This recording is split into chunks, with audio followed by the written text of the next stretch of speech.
मायाजवनिकाच्छन्नम् अज्ञाधोक्षजव्ययं न लक्ष्यसे मूढदृशा नटो नाट्यधरो यथा. Being beyond the range of limited sense perception, you are the eternally irreproachable factor, covered by the curtain of deluding energy. You are invisible to the foolish observer, exactly as an actor dressed as a player is not recognized.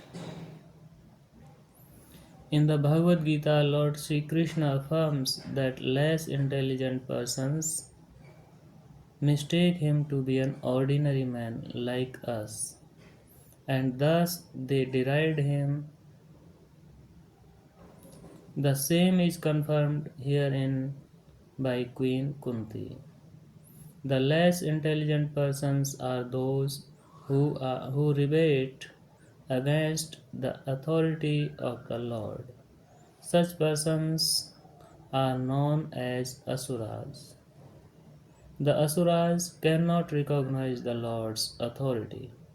When the Lord Himself appears among us as Ram, Narasimha, Varaha, or in his original form as Krishna, He performs many wonderful acts which are humanly impossible. As we shall find in the 10th canto of this great literature, Lord Sri Krishna exhibited his humanly impossible activities even for the days of his laying on the lap of his mother. He killed the Putna witch, although she smeared her breast with poison just to kill the Lord.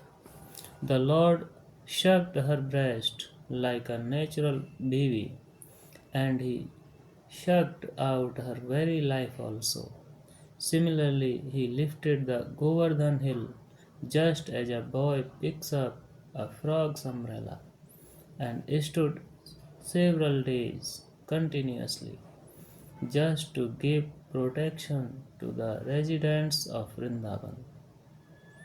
These are some of the superhuman activities of the Lord described in the authoritative Vedic literatures like the Puranas, Itihasas, histories, and Upanishads. He has delivered wonderful instructions in the shape of the Bhagavad Gita.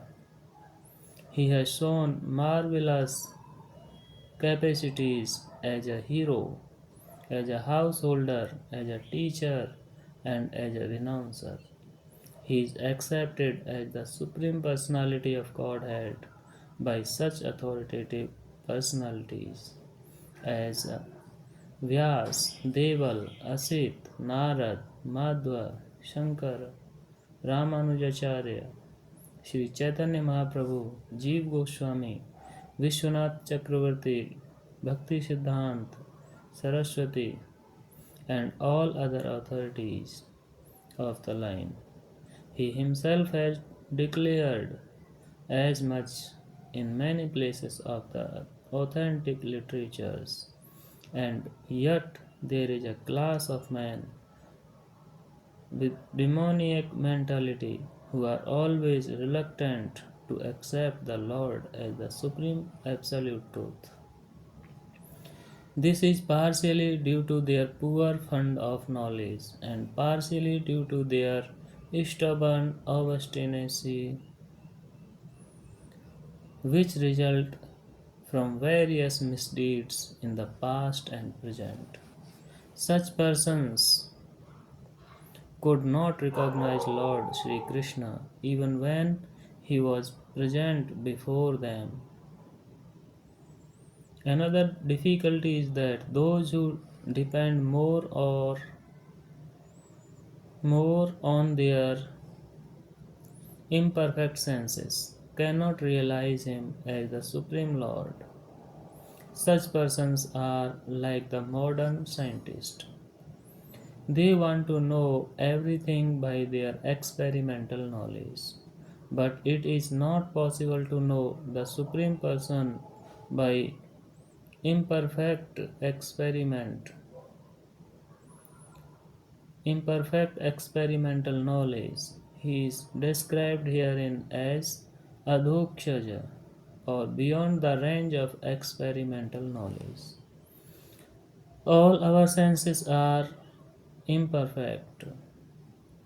We claim to observe everything and anything, but we must admit that we can observe things under certain material conditions only, which are also beyond our control. The Lord is beyond the observation of sense perception. Queen Kunti accepts this deficiency of the conditioned soul, especially of the woman class, who are less intelligent. For the less intelligent, there must be such things as temples, mosaics, or churches, so that they may begin to recognize the authority of the Lord and hear about Him from authorities in such holy places. For the less intelligent, this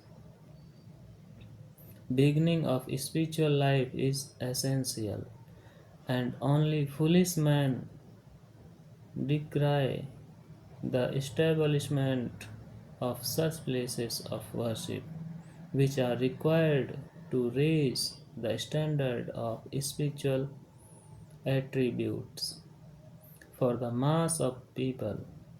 For less intelligent persons, bowing down before the authority of the Lord, as generally done in the temples, mosaics, or churches, is as beneficial as it is for the advanced devotees to meditate upon Him by active service.